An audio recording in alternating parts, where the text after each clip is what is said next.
সাতক্ষীরা ৩ আকাশনী কালীগঞ্জের নয়নের মণি, সাবেক সংসদ সদস্য উন্নয়নের রূপলাল, বিএনপি জাতীয় নির্বাহী কমিটির অন্যতম সদস্য জনাব কাজী আলাউদ্দিন এ পর্যায়ে আজকের অনুষ্ঠানের প্রধান অতিথি হিসাবে বক্তব্য রাখছেন এবং ওনার বক্তব্যের সাথে উনি এই অনুষ্ঠানের দোয়াও পরিচালনা করবেন।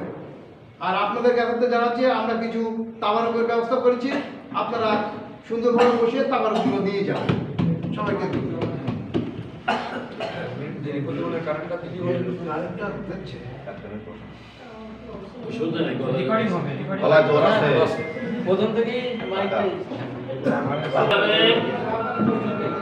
আসসালাতু ওয়াসসালামু আলা সাইয়্যিদিল মুরসালিন ওয়া আলা আলিহি ওয়া সাহবিহি আজমাইন। সবাই একটু চুপ করে।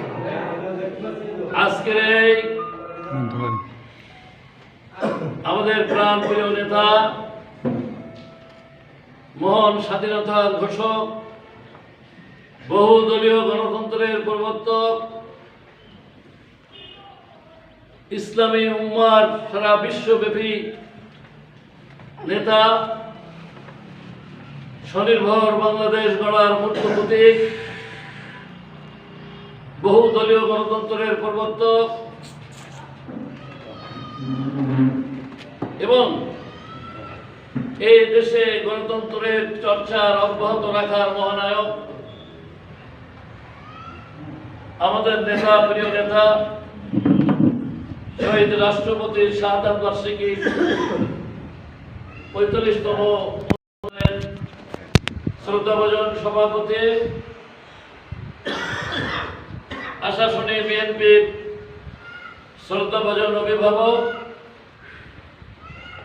এবং বিশেষ অতিথি হিসেবে উপস্থিত আছেন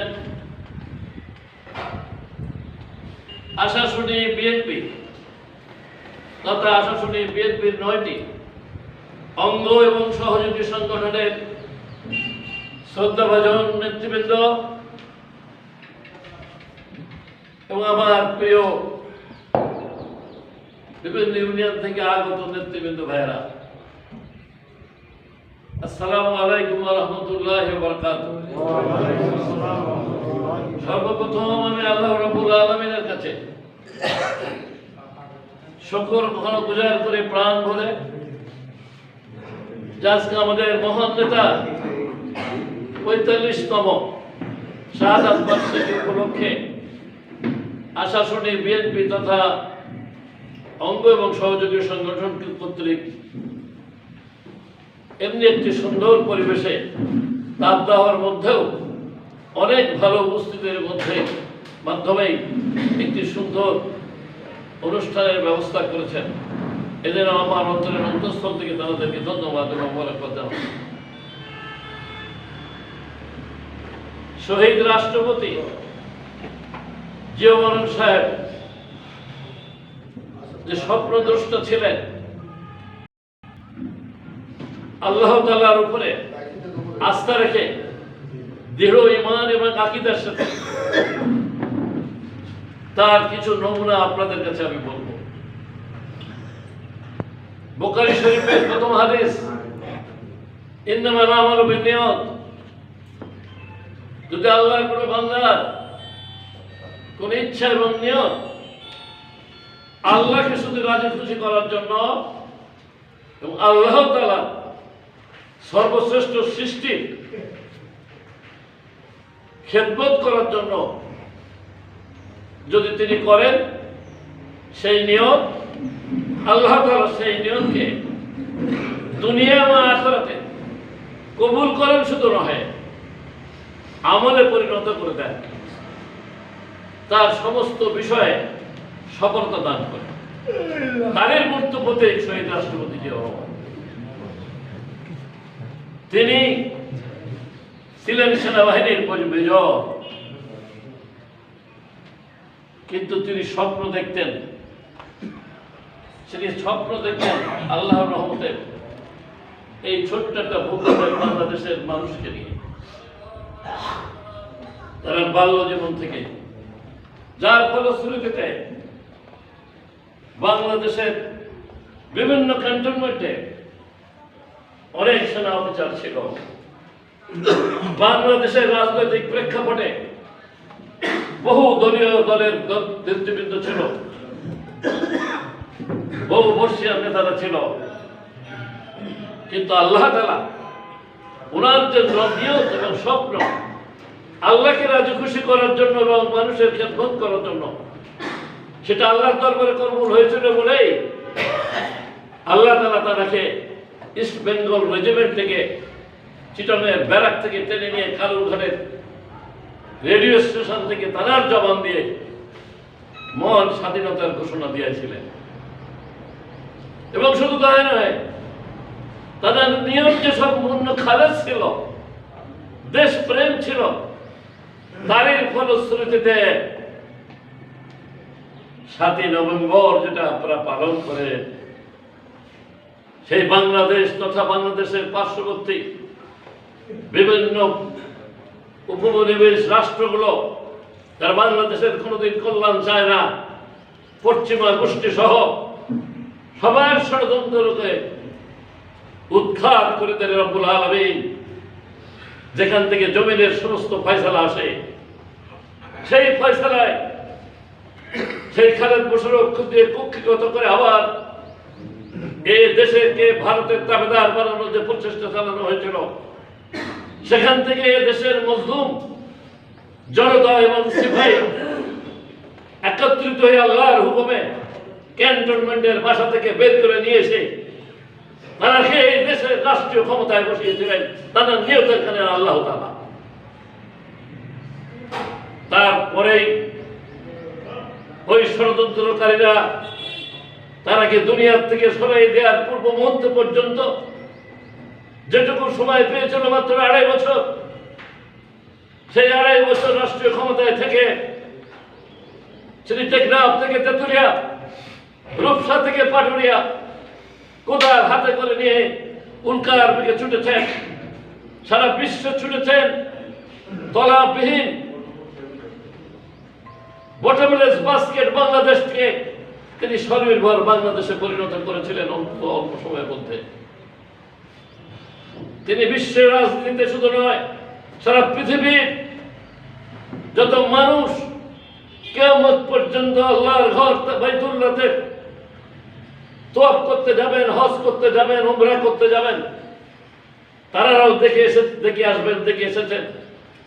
তিনি সৌদি আরব গিয়েছেন, সৌদির বাদশার সাথে বৈঠক করে বলেছেন, আপনার সাথে আমার বন্ধুত্ব হবে আজকে একটি বিষয়, সেটা হলো আপনি আমাকে কিছু দেবেন, আমি আপনাকে কিছু দেব। তিনি বললেন, বলেন আপনি আমাকে কি দেবেন, আপনি আমার কাছে কি চান?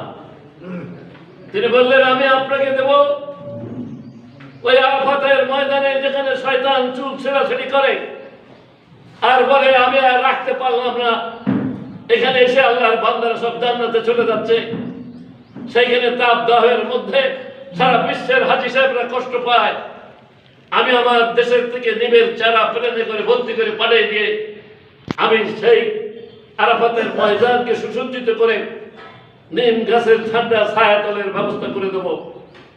তার বিনিময়ে আপনি আমার দেশের বড় সম্পদ মানব সম্পদ, সেই মানব সম্পদকে আপনি ব্যবহার করার জায়গা আপনার এখানে করে দেবেন। আমার দেশের কোটি কোটি মানুষ আপনার এখানে আসবে জীবিকা নির্বাহ করার জন্য, আপনি সেই পরিবেশ করে দেবেন। আমার দেশের মানুষ আপনার সৌদি আরব শুধু নয়, গালফ কান্ট্রি, এই অঞ্চলের সমস্ত যে দেশগুলো আছে আপনার সাথে জড়িত, তাদের প্রত্যেকটা দেশের সাথে সমন্বয় করে আমার দেশের বেকার সমস্যার সমাধান করার জন্য, আমার জনশক্তিকে কাজে লাগিয়ে আমার দেশের উন্নয়ন এবং সমৃদ্ধি করার জন্য, প্রবৃদ্ধি অর্জন করার জন্য আপনার বা বটমলেস বাস্কেট একটি দেশকে সারা পৃথিবীর দিকে সর্বশ্রেষ্ঠ উন্নয়নশীল দেশ হিসেবে মানুষের কাছে মাথা উঁচু করে দাঁড়ানোর জন্য আপনি আমাকে সাহায্য করবেন। আমার দেশের মানুষের কর্মসংস্থান আপনি সহ আপনার পার্শ্ববর্তী কান্ট্রিগুলোতে আপনি অবশ্যই আপনি আমার পক্ষ হয়ে কথা বলে সেই ব্যবস্থাপনা করবেন। তিনি স্বপ্ন দেখেছিলেন যে কোনখানে বাংলাদেশের প্রগতি অর্জন করার জন্য হাতের বেলায় খাল ছাড়া এবং মানব সম্পদের ব্যবহার করা ছাড়াও তিনি সিদ্ধান্ত গ্রহণ করলেন সুচিন্তিত মনে আল্লাহ রাব্বুল আলামিন তার চিন্তা চেতনা ভাবের উন্মেষের মধ্যে তারা ধারণাকে ঢুকিয়ে দিলেন। সেটা কি? সেটা হলো গার্মেন্টস শিল্প। সেই গার্মেন্টস শিল্প থেকে কাজ করেছে আমার বাংলাদেশের কত কোটি মানুষ সেখানে কর্মসংস্থান পেয়েছে। আর গার্মেন্টস শিল্প থেকে সর্ববৃহৎ রেমিটেন্স আজকে এই সরকার পাচ্ছে বলে প্রবৃদ্ধি অর্জনের ক্ষেত্রে ক্রমান্বয়ে এই দেশ আস্তে আস্তে আকাশচুম্বী হয়ে যাচ্ছে। সারা পৃথিবীর কোনো ষড়যন্ত্র আমাদের দেশের অর্থনৈতিক পরিস্থিতিকে ঠেকাতে পারছে না। চিকিৎসক পরামর্শ দিয়েছিলেন, সেই গার্মেন্টস শিল্পকে তিনি প্রতিষ্ঠা করে দিয়ে গেছিলেন এবং আমরা ভাগ্যবান সেই গার্মেন্টস শিল্পকে প্রতিষ্ঠা করার জন্য সাতক্ষীরার কৃতি সন্ধান বর্তমান আমাদের জেলা বিএনপির যিনি সভাপতি তারা প্রায় শ্রদ্ধ পিতা সাতক্ষীরা প্রথম মন্ত্রী বিএনপির মন্ত্রী জনাব মন্ত্রী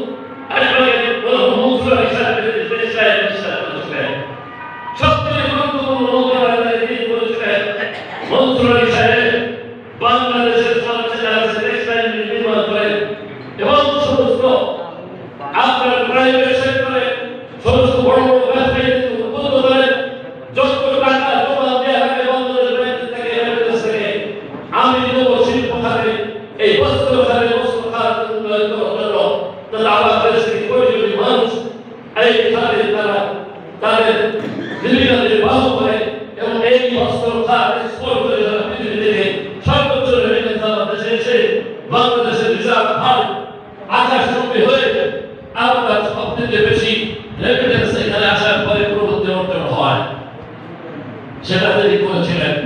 আর অল্প কথায় তার কথা বললাম, সেই মানুষরা আরো স্বপ্ন ছিল দেশ এবং জাতিকে ভালোবেসে এই জাতির উন্নয়ন করার জন্য সারা পৃথিবী যখন সমস্ত পশ্চিমা গোষ্ঠী এবং পার্শ্ব গোষ্ঠী আপনার হায়ার গোষ্ঠী আমাদের শত্রুরা যখন চিন্তা করে একটি বিপদগামী রক্ষী বাহিনীর ছেলেরা যাদেরকে একটি দল তাদের হাতিয়ার হিসেবে ব্যবহার করার জন্য ছাত্রলীগ থেকে রক্ষী বাহিনীকে ঢুকায় আবার মার্চ করে আর্মিতে নিয়ে গেছিল, সেই বিপদগামী তাদেরই মেরিত ওই ভারতের নেতৃত্ব ছেলেরা ওই সেই কারণ ঘাট বিদেশ কেন্দ্র থেকে তারা রওনা হয়ে সার্কিট হাউসে যে দোষটা করতে ভালো পৃথিবীর বাংলাদেশের মানুষকে ভালোবাসতে বলে অরক্ষিত ভাবে সার্কিট হাউসে ঘুমাইছিলেন, তারাকে শহীদ করেছিলেন।